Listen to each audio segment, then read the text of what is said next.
las buenas costumbres se han ido a la cama, estás a nuestra merced. Somos el coco, el monstruo del closet, el hombre del costal. Nunca volverás a estar tan bien acompañado. En los cuernos de la luna. Lunes y miércoles, a la hora de las brujas, en la nueva era de Rock 101. De aquí al Vaticano hay 3000 años luz. Antes, para mí, la inmensidad y la complejidad del espacio eran una cosa y la fe otra. Estudiaba el espacio y creía en el cielo, pero ahora he visto a Dios en acción. Te he visto en acción, Dios mío. Dios sin Dios, ayúdame. Contemplo el crucifijo colgado en la pared plástica sobre la máquina de calcular número 6. Por primera vez en mi vida me pregunto si no es un símbolo vacío. Todavía no he hablado con nadie, pero no se puede ocultar la realidad largo tiempo. Ahí están las informaciones, en millares de cintas magnéticas, en millares de fotografías. Todos podrán leerlas. Centenares de sabios en el mundo las interpretarán tan bien como yo, si no mejor. Sé muy bien que mi compañía ha tenido mala fama en el pasado por haber alterado sutilmente la verdad, pero la verdad circula libremente al presente. ¿Puedo impedirlo yo? Eso sería intolerable. Divertía a la tripulación tener como astrofísico jefe a un jesuita. El doctor Chandler no se acostumbraba a ello. Tantos médicos son ateos. Venían a veces a verme en el puesto de observación desde donde examino, a través del alumbrado tamizado, las estrellas que palpitan en su gloria salvaje. Se acercaba, hombro contra hombro, ante el gran tragaluz ovalado. Mirábamos cómo el cielo basculaba lentamente a medida que nuestra astronave daba vueltas a causa de un residuo de rotación que nunca nos habíamos tomado la molestia de anular. Terminaba siempre diciéndome: «Helo ahí. Eso continúa eternamente, sin fin. Quizás algo ha construido este universo formidable, pero ¿cómo puede usted creer que ese algo se interese particularmente por nuestra pequeña Tierra?» Detrás del tragaluz, estrellas y nebulosas balseaban. Yo replicaba limitándome a citar mis publicaciones en la revista de Astrofísica y el boletín mensual de la Sociedad Real de Astronomía. Le recordaba que la Compañía de Jesús ha estado siempre al frente del trabajo científico. Es cierto. Nuestra contribución a la astronomía y a la geofísica, si se piensa que no somos más que un pequeño número de hombres, es considerable. Pero mi informe sobre la nebulosa Fénix va a poner fin a 1000 años de historia de nuestra compañía. Temo que ponga fin a más cosas todavía. No sé quién le dio ese nombre a esta nebulosa. Es un nombre que no me gusta. Quiero creer que es profético, pero ¿cuántos millones o millares de millones de años necesitaremos para saberlo? En la escala cósmica, la nebulosa Fénix es muy pequeña. Es una cáscara de luz incandescente. Yo había colocado el grabado de Rubens que representa a Loyola junto al espectrofotómetro. Padre mío, ¿qué habrías hecho con lo que yo sé? ¿Tu fe habría sobrevivido? ¿Se habría firmado cuando la mía se hunde? ¿Hacia qué punto en la lejanía se puede fijar la mente, Padre mío? He recorrido distancias que tú no podrías concebir cuando hace 1000 años fundaste nuestra orden. Ninguna astronave se ha alejado tanto de la Tierra. Estamos en las fronteras del universo conocido. Salimos para llegar a los restos de la nebulosa Fénix. Los hemos alcanzado, Padre mío, y vuelvo abrumado. Necesitaría ayuda, pero llamo en vano más allá de los siglos y de los años luz. En el libro que tienes en las manos, tal como te ha representado Rubens, se lee las palabras Ad majorem Dei gloriam, a mayor gloria de Dios. Me duele, pero ya no creo. ¿Y tú seguirías creyendo, Padre mío? Al partir, sabíamos qué era la nebulosa Fénix, un inmenso montón de muerte. Solo en nuestra galaxia, 100 estrellas estallan cada año, duplicando o triplicando bruscamente el esplendor de la llama de una nova. Pero 3 o 4 veces cada 1000 años es la llama inconcebible de una supernova, la que brilla en el espacio infinito, anonadando con su luz todos los soles de una galaxia. Los chinos vieron una en el año 1054 de la era cristiana, sin comprender qué ocurría. 5 siglos después, en 1572, en la constelación de Casiopea, una supernova se hizo visible en pleno día. Pasaron 1000 años y se vieron otras 3 supernovas.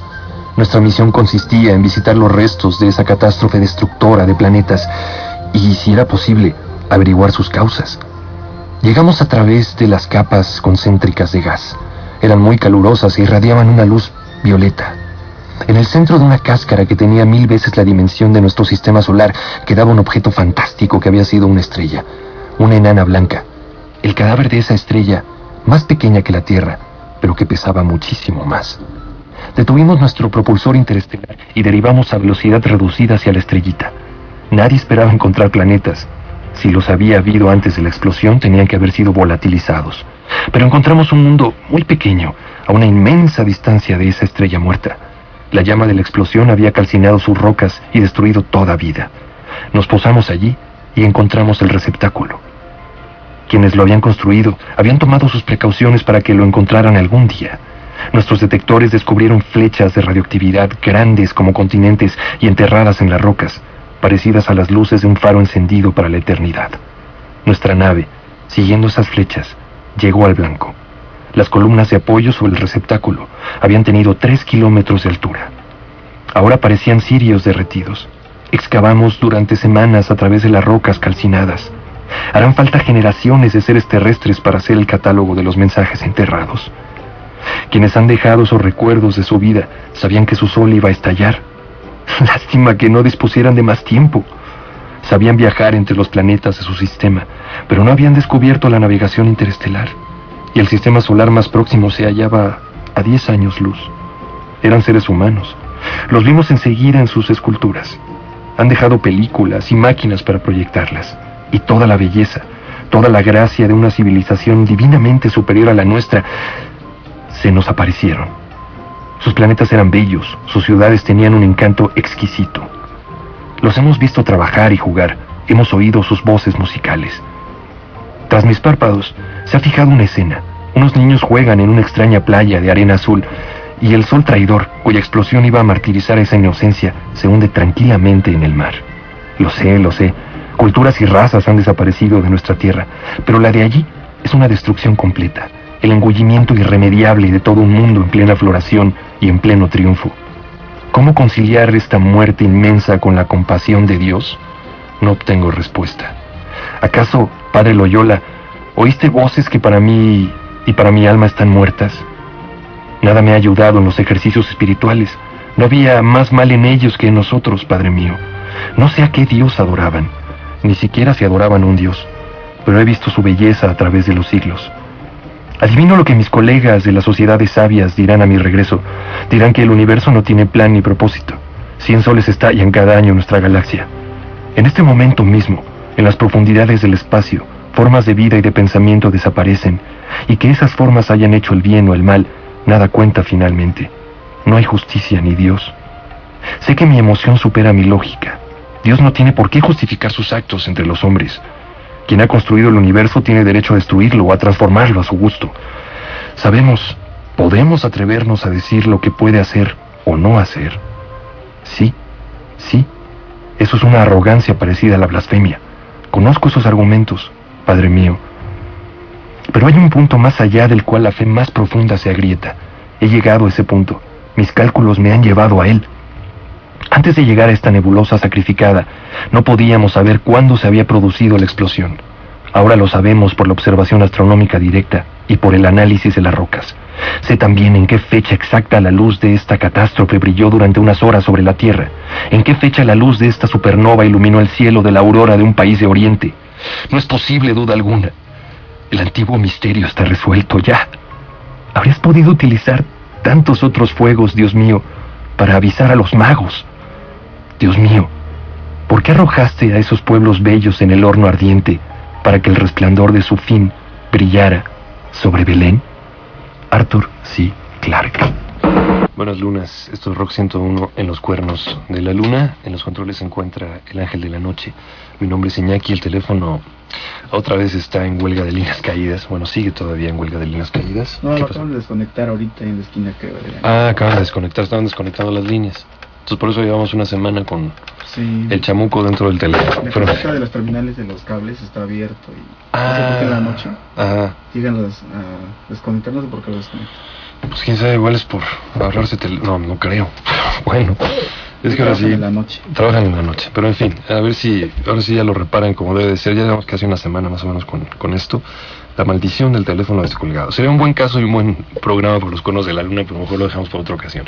Entonces, si quieren llamar, el que se sepa el teléfono negro, pues puede llamar por ahí, y los que no, porque la verdad no podemos dar ese teléfono, reiteramos. Alguien se encargó de darlo alguna vez, pero ese teléfono es para emergencias. Pero si alguno lo tiene, se quiere comunicar, pues adelante. Y el teléfono por el que pueden marcar, que desgraciadamente, gracias, un momento por favor, tecnológicamente no puede pasar al aire, es el 662-6060, que es el teléfono del conmutador de Núcleo Radio 1000, y la extensión es 230. Entonces, los espacios musicales de ahí. Que mando saludos a toda la banda lunática y a toda la banda de Rock 101, muchas gracias al vampiro. Ese fue el primer recado que llegó. Lo que leímos al principio del programa se llama La Estrella, y es un cuento que ya habíamos prometido leerles, que se lo hemos platicado varias veces. Es un cuento de Arthur C. Clarke.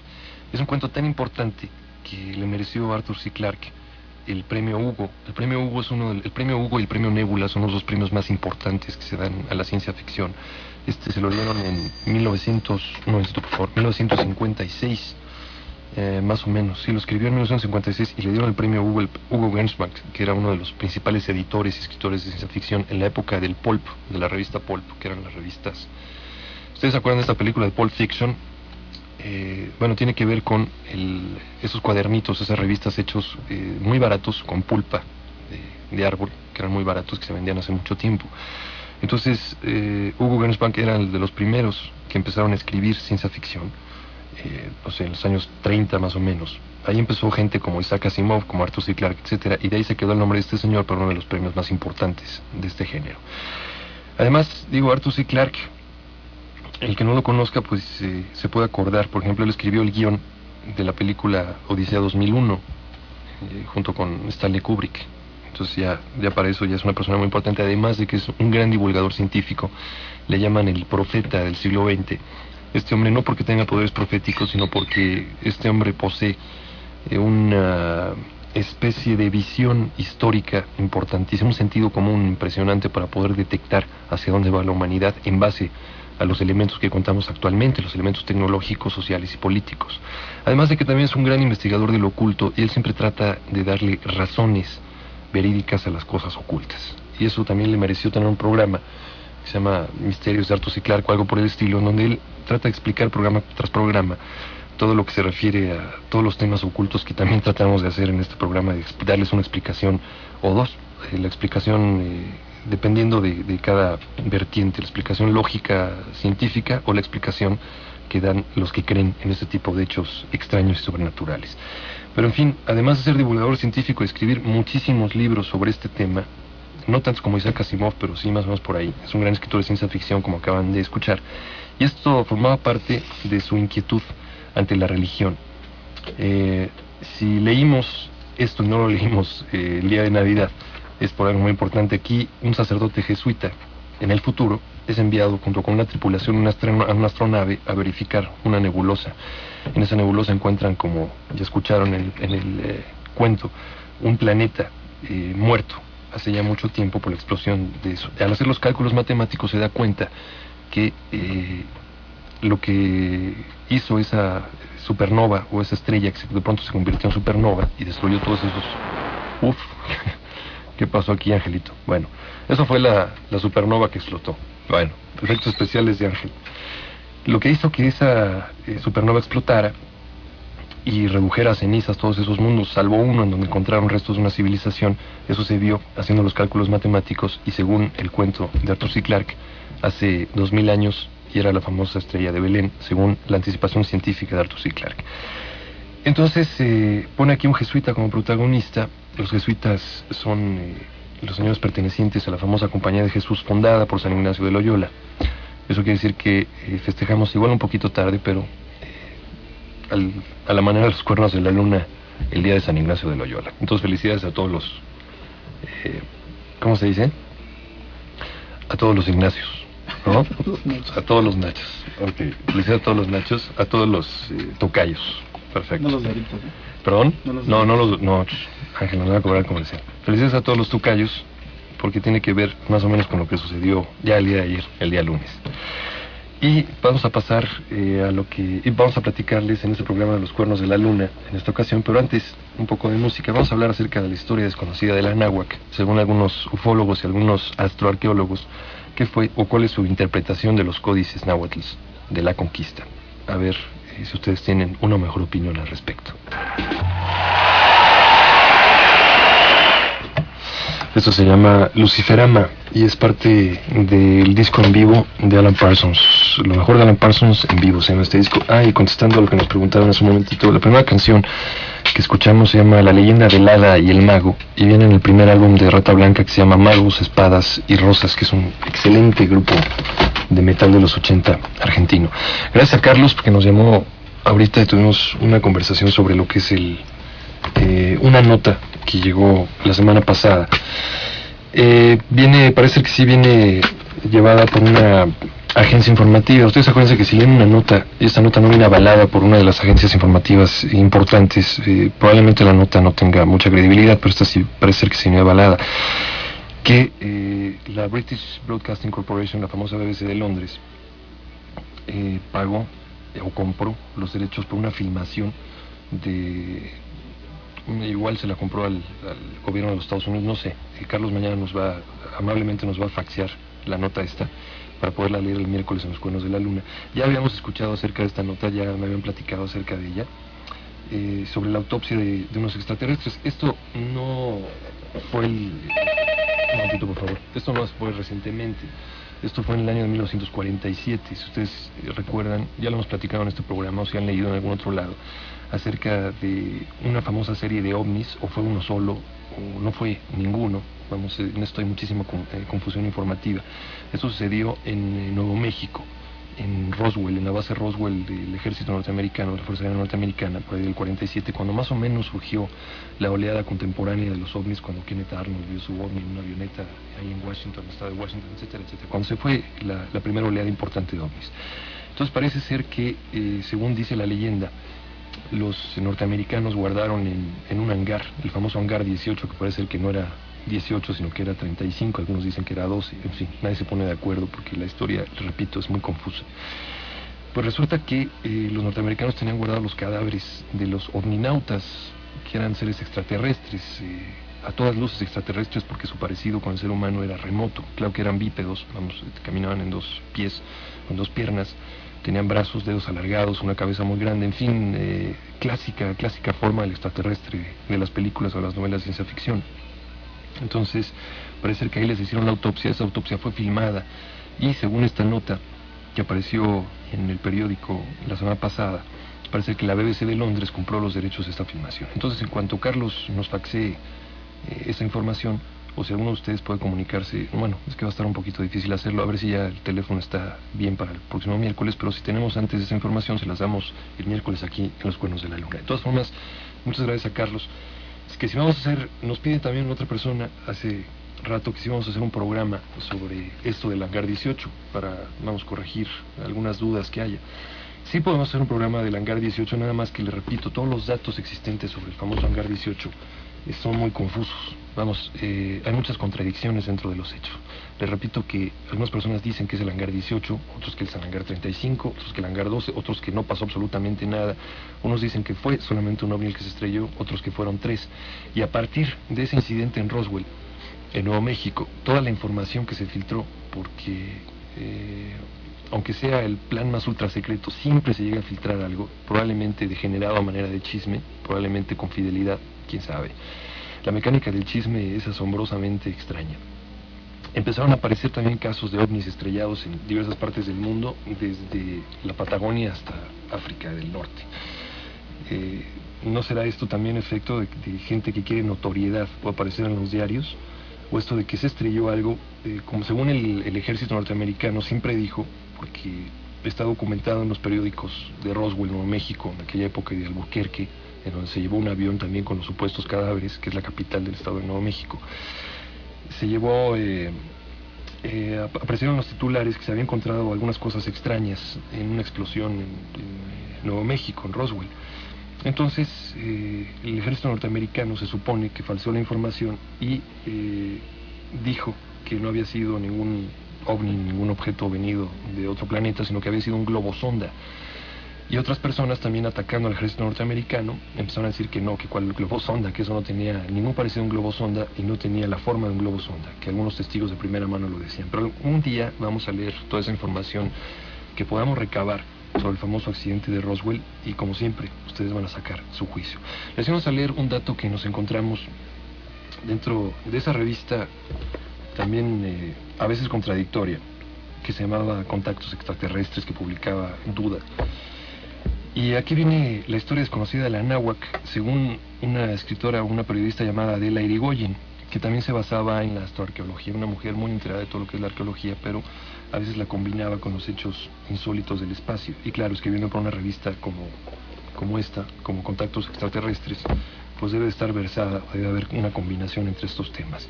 Dice así, por ejemplo: muchos misterios se encierran en las páginas de la historia de México. Remontémonos, a 1509.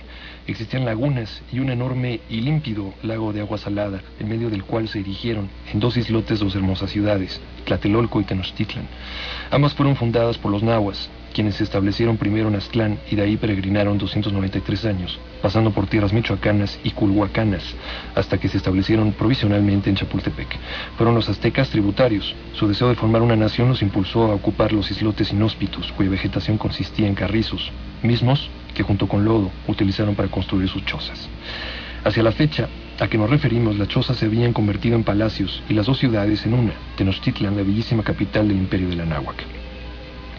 Bueno, entonces, después de esta introducción, hablando acerca de la grandeza y de Tenochtitlan, empieza a hablar acerca de las cosas extrañas que pudieron haber ocurrido y invita al lector a que haga un propio análisis sobre esas cosas tan extrañas que pasaron y las pueda comparar con los hechos de la ufología moderna.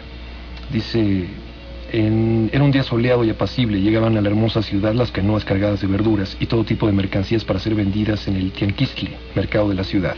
Con gran asombro, los remeros que transitaban observaban que las aguas del lago parecían hervir a borbollones. De inmediato comunicaron el fenómeno a Moctezuma Xocoyotzin, conocido también como Moctezuma II. El soberano consultó con sus sacerdotes y consejeros. Nadie podía explicarse qué era lo que sucedía.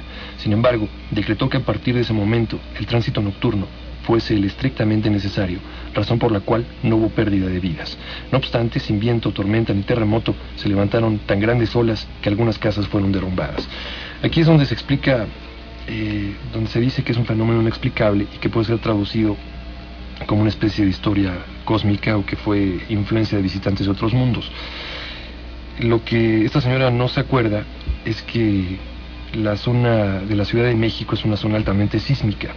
¿Qué es lo que puede producir esos sismos? Bueno, pues las famosas fallas que pasan por el Pacífico y también la actividad de los volcanes que tenemos al oriente de esta ciudad, que son el Popocatépetl y el Iztaccíhuatl. Como todos sabemos, el Popocatépetl es un volcán que todavía se encuentra activo y en fechas recientes pues hemos contemplado las fumarolas del Popocatépetl con gran alarma de mucha gente. No había nada que temer, se supone que decían los especialistas, pero claro, el volcán al estar activo producía ondas sísmicas y calor, y este calor, según algunos volcanólogos, esto se lo comenté a un volcanólogo y me dijo que probablemente eso hubiera sido la razón, porque sí está catalogado dentro de las crónicas, el calor hiciera hervir en algún momento el lago de Texcoco, o alguna zona del lago de Texcoco, o la influencia de las zonas sísmicas, todo el movimiento conjunto, eso hubiera causado este fenómeno. Entonces, a lo que tiene explicación científica, hay que darle explicación científica cuando está comprobado. No se vale ser necios ni de uno ni de otro lado cuando se sabe que no se tiene la razón. Ya estaba convirtiendo el agua de Texcoco en aguas termales, ¿no? En aguas termales, las aguas termales del lago de Texcoco. Imagínate qué belleza en aquella época, o lo que habrán contemplado los españoles, ¿no? Que era un lago enorme con bastantes manantiales de agua dulce que mantenían una población impresionante de peces, un ecosistema casi perfecto, en fin. Pero en fin, eso fue resultado del pasado y ahorita nadie tiene la culpa de lo que sucede, es un hecho histórico. Pero en fin, es un hecho que según Adela Irigoyen es un hecho inexplicable y a los ojos de la ciencia actual sí tiene una explicación y hay que dársela y hay que reconocerlo. Estamos en Rock 101, en los cuernos de la luna. Trovador de la noche. Este grupo se llama Alush Nahual, es muy probablemente bueno. Son Álvaro, Paulo, Ranferi, Lenin, Oscar y Pluvio. y el álbum se llama Americamorfosis. Es un álbum verdaderamente bueno, gracias a Ricardo Bravo, que nos prestó el disco para poderlo poner aquí en los cuernos de la luna. Vamos a ver si es que alguien ya se pudo comunicar por este teléfono negro. La verdad sí les pedimos paciencia porque nuestro otro teléfono está medio... Bueno, no, ¿verdad? A ver si es lo que... Ahí está, bueno. Ay, hola Iñaki, ¿cómo estás? Hola, ¿bien y tú? Bien. ¿Qué pasó? Pues nada más para mandarle saludos a mi hermana. Claro que sí. A Cecilia. Lo que pasa es que acaba de llegar de Londres. Ajá. Y estaba así como que súper triste, por eso le mando saludos. Bueno, mándale saludos. ¿Tú te llamas? Yo, Carolina. Gracias, Carolina. Bueno, pues muchísimas gracias. ¿Qué tal está la noche, Rica? ¿Qué tal está la noche? Ay, no, yo me muero de frío. ¿Te mueres de frío? Sí, caray. Bueno. No, yo estoy que me congelo aquí. Y aparte no puedo dormir, pero bueno. Para variar. Bueno, pues esperamos que este programa... También uno de los objetivos de este programa es que los aburrales de sueño se duerman, ¿eh? Sí, seguro. Bueno. No, está muy interesante, pero digo, lo que pasa es que luego me pico tanto oyéndolo. Ajá. Que de verdad que, me impacta, digo, luego no puedo dormir. Ok. Pues muchas gracias. Está muy bien, Iñaki. Muchas gracias, Carolina. Y pues qué bueno que sigas adelante. Gracias, aquí seguimos. Bueno, pues cuídate mucho, Iñaki, mucha suerte. Igualmente. Bye. Gracias, Carolina. Bye. Hasta luego. Bueno, eso fue Carolina. También nos habla Luis. Nos habló para preguntarnos de los juegos de roles. De los juegos de roles, a ver si hablamos en otro programa. Ya lo hicimos alguna vez en una madrugada, en un encuentro entre Gaveta 12 y los Cuernos de la Luna. Hicimos un programa donde hablábamos acerca de los juegos de roles. Probablemente nos preguntaba que cuáles serían los más, o los mejores, los más interesantes, si con tablero o sin tablero. Pues bueno, probablemente con tablero o sin tablero te están motivando más la imaginación, porque lo que hacen estos juegos de roles es ponerte a trabajar. Te recomiendan música, te recomiendan lecturas, te recomiendan quizá que leas algo también sobre arte dramático, sobre cómo crear un personaje. Ya después te dan todo alrededor, quién es ese personaje, formarlo, crearlo y luego a ponerse a jugar el juego de rol con tus demás compañeros. Entonces creas un universo y además tienes que conocer de arquitectura, tienes que conocer de historia, tienes que conocer de muchas cosas. Te recomiendo una bibliografía completísima igual te tardas semanas en estudiarlo para empezar a jugarlo. Entonces eso como que además de alimentar tu imaginación, te cultiva un poquitito sobre cosas dentro de la fantasía de ese mismo juego de rol, te da cosas verdaderamente ciertas o te pone a escuchar música recomendada. Entonces yo recomiendo las que no traen tablero, cada quien se puede acomodar con el juego que más le gusta, pero eso es aparte. Estábamos viendo, gracias a Luis por llamar, estábamos hablando acerca de las cosas extrañas que escribió esta mujer llamada Adela Irigoyen, de las cosas que sucedieron en la náhuac. Podemos refutar a los ojos de la ciencia una, la del hervidero del lago. Hay otras un poquito más extrañas. Dice, relatan historiadores serios como Acosta, Torquemada, Clavijero y otros que en el año de 1511 los tenochcas y demás habitantes de la náhuac contemplaron atónitos que muchos hombres armados combatían en el cielo. ¿Quiénes podían ser los extraños seres que luchaban en lo alto de la hermosa ciudad? Los habitantes del territorio tenían una religión que no incluía ángeles ni demonios, al menos como nosotros los conceptuamos. El hecho, indudablemente, no fue debido a la imaginación colectiva. Y no es el único lugar del mundo, ni el único momento en que este tipo de cosas suceden. De hecho, este asunto de ver ejércitos celestes se ha dado por todo el mundo. Desde Japón, África, y sobre todo en la Edad Media se dio muchísimo. Algunos psicólogos se preguntan si esto es debido a una especie de hipnosis colectiva. Que algunas personas sí pueden llegar a verlos. Hay experimentos como el famosísimo experimento de unos estudiantes de la UNAM, estudiantes de psicología, que se pusieron a ver en pleno Paseo de la Reforma y empezaron a señalar un punto en el cielo, claro, un punto que no existía, algo que no existía, y empezaban a describirlo. Mira, tiene muchos colores, tiene una forma, etcétera, etcétera. Y mucha gente se paraba y empezaba a ver al cielo. Quizá el 80% de esas personas que hicieron la bolita efectivamente llegaron a ver algo en el cielo. Al otro día apareció en un periódico ovni visto sobre la Ciudad de México y no existía absolutamente nada. Entonces, pero aquí, esto de los ejércitos celestes, algunos estudiosos de lo oculto, de pronto, los ejércitos celestes es rápido, de pronto ustedes están caminando, están jugando a cielo abierto, haciendo algo, y en el cielo se ve en caballos, se ven personas, se ven armas, se ven choques entre guerreros, y se escuchan gritos, se escucha sonido, como si estuvieran viendo una película. ¿Ustedes se acuerdan del túnel del tiempo? Cuando el general y toda la gente del túnel del tiempo estaban viendo hacia el túnel, y ponían la pantalla y la fijaban en la fecha histórica, podían tener una imagen dentro de la serie esta, podían tener una imagen de lo que estaba pasando en esa fecha que ellos estaban buscando en el tiempo. Pues así más o menos es la imagen que se nota en estos fenómenos de los ejércitos celestes, que ha sido descrito desde hace mucho tiempo. Y no es algo nuevo. Algunos investigadores de lo oculto, repito, dicen que esto es como una especie de... como si se rajara la tela de los universos y pudiéramos ver a través de ella y pudiéramos contemplar una historia pasada o algo que estaba ocurriendo en algún otro lugar del mundo, como si fuera el cielo una gran pantalla. Esto es algo que tampoco se puede describir, a menos que se haya recogido a manera de símil o a manera de metáfora. Dice, según las últimas teorías de algunos entendidos en ovnis, la Tierra es solo una base de algún o algunos distantes planetas, lo cual resulta lógico si se toma en cuenta que de haber pretendido apoderarse de nuestro planeta hubiera sido empresa fácil, puesto que los humanos en miles de años no tuvimos ningún progreso significativo. En la Edad Media se acusaba de brujería a quien destacaba un poco de la mediocridad general. Así Galileo, para salvar la vida, se vio obligado a abjurar de sus opiniones, las cuales compartía con Copérnico, sobre la inmovilidad del Sol y respecto a que la Tierra giraba alrededor del astro. Esta es una característica de los humanos. Generalmente los obtusos juzgan los trabajos de los sabios. Nos enredamos entre intereses monetarios en una sociedad donde los tontos o frustrados gobiernan obstaculizando a sus semejantes. Durante siglos el obscurantismo y la superstición fueron el azote de nuestro mundo, lo cual demuestra que nuestra inteligencia no es tan superior como suponemos y quizá en otros planetas sus habitantes no sean tan torpes. Es posible que comparativamente estemos aún muy atrasados. Y sigue diciendo, lo cierto es que en 1511 los raros fenómenos que se observaron en el Anáhuac fueron atribuidos a augurios de desgracias y no a la intervención de seres de otros mundos. Para colmo, hasta las playas de Cozumel llegaron unos náufragos. Entre ellos se encontraba Gonzalo Guerrero, originario del puerto de Palos, quien se habitó a las costumbres de los mayas, y Jerónimo de Aguilar, el mismo que tras haber vivido años entre ellos fue más tarde el primer intérprete de Cortés. La noticia del encuentro de esos hombres barbados y de extrañas costumbres la llevaron los poztecas, que eran los mercaderes, a Netzahualpilli, quien tenía su lujoso palacio en Texcoco, capital del reino de Acolhuacan. Este rey, junto con el de Tlacolpan, que ahora es Tacuba, y el rey de México, el Tlatoani, formaban la triple y poderosa alianza del Anáhuac.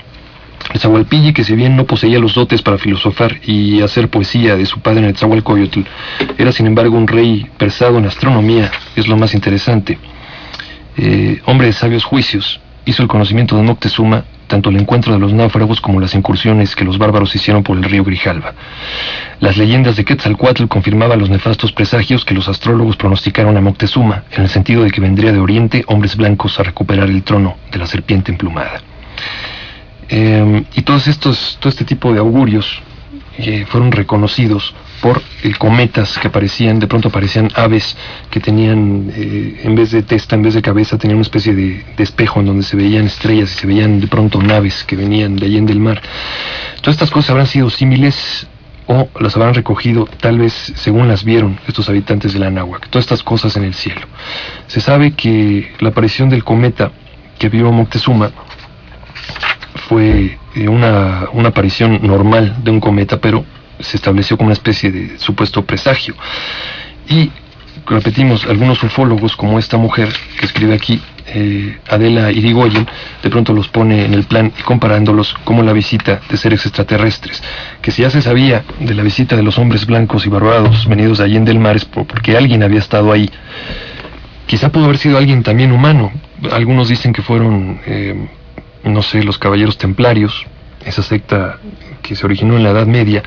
Quizá fueron algunos, quizás dicen que fueron los celtas ya cristianizados, dicen que fueron los vikingos, o dicen también por la interpretación libre de una de las leyendas de Quetzalcóatl, en la manera en que Quetzalcóatl llega y se enciende con fuego y se va hacia el cielo y se convierte en la estrella Venus, que pudo haber sido una nave espacial. Pero en fin, interpretaciones hay muchas, y las que ustedes gusten y manden, y cada quien se queda con la suya. I Burn For You, Esta banda se llama The Police y fue una de sus últimas obras. Estamos en Rock 101, Los Cuernos de la Luna. Gracias a Cristian, que nos pide que hagamos algo acerca de ángeles y ampliemos la información que dimos en un programa. Vamos a hablar algo de angelología, gracias, y también de juegos de rol. A Daniel también, gracias.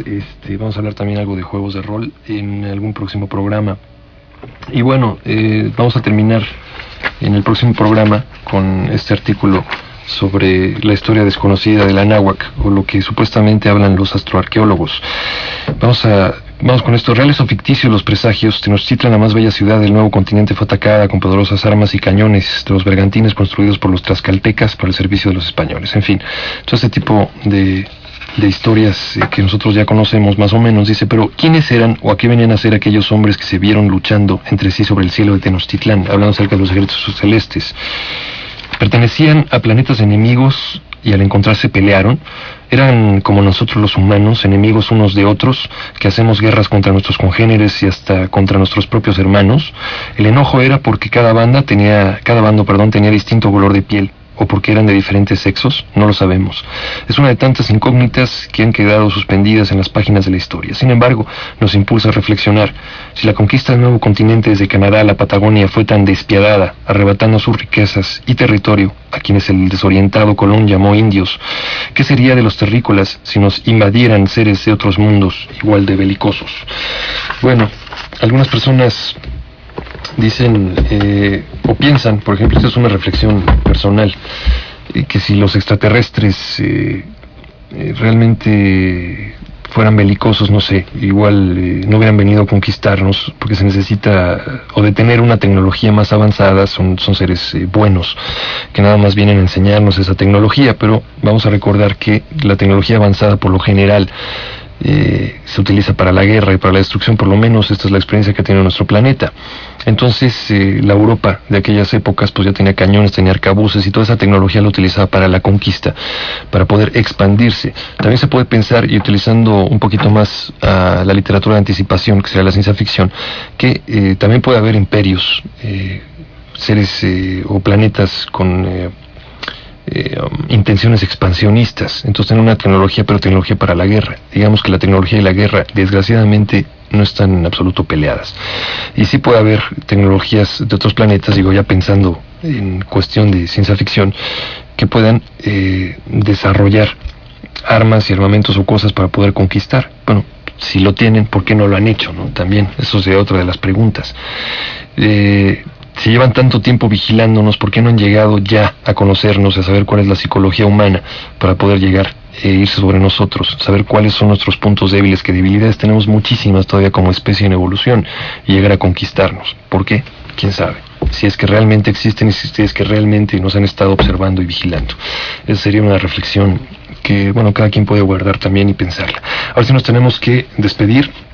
Muchísimas gracias a todas las personas que llamaron, gracias a las personas que escriben. Recuerden que la dirección, si quieren mandar algún comentario o algún escrito que se lea en este programa, es Insurgente Sur 1870, Colonia Florida, código postal 01030, México, Distrito Federal, Rock 101 en Los Cuernos de la Luna. Nos despedimos.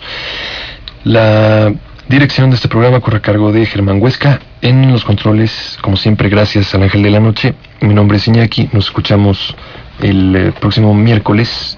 Y rápidamente nos preguntaron qué fue con lo que fondeamos la lectura del cuento de Arthur C. Clarke al principio. Es del nuevo álbum que sacó Ian Anderson, quien es el componente principal de Jethro Tull. El álbum se llama Divinities, 12 Dances with God, Divinidades, 12 bailes con Dios, y todo es instrumental, es realmente bello, se lo recomiendo ampliamente. Entonces, pues muchas gracias a ustedes, porque ustedes son los que han mantenido este programa durante 3 años, y esperamos que gracias a ustedes este programa todavía siga. Nos escuchamos el próximo miércoles. Muy buenas lunas.